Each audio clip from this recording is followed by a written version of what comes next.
વડોદરાથી મોટા સમાચાર અત્યારે પ્રાપ્ત થઈ રહ્યા છે અને આ સમાચાર વડોદરા વાસીઓ માટે ખૂબ જ ચિંતાજનક છે, કારણ કે પૂરનો ખતરો વડોદરામાં તોડાઈ રહ્યો છે। નદીએ ભયજનક સપાટી વટાવી દીધી છે।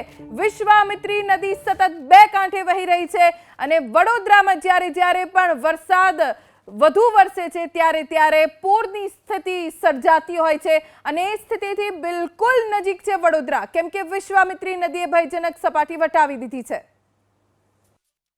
વડોદરા વાસીઓને ખૂબ નમ્ર અપીલ છે કે વિશ્વામિત્રીમાં પાણીનો આવક ખૂબ વધારે છે। અત્યારે 27 ફૂટથી પણ વધારે વિશ્વામિત્રી નદીનું સ્તર છે। એકાદ બે કલાકમાં જ આ જે પાણી છે એ વિશ્વામિત્રીની બહાર નીકળવા લાગશે।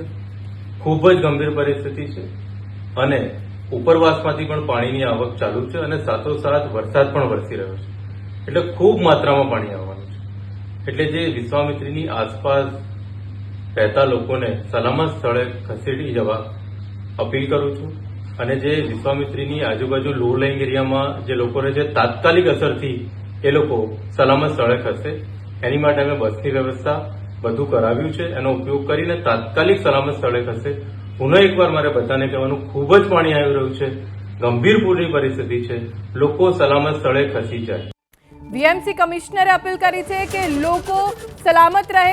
વડોદરામાં રેલવે ટ્રેક ઉપર પણ પાણી ભરાઈ ગયા છે અને રેલવે વ્યવહાર પણ ખોરવાઈ શકે છે। બાજવા પાસે રેલવે ટ્રેક ઉપર ખૂબ પાણી ભરાઈ ગયા છે, જેના કારણે રેલ વ્યવહાર પ્રભાવિત થઈ શકે છે।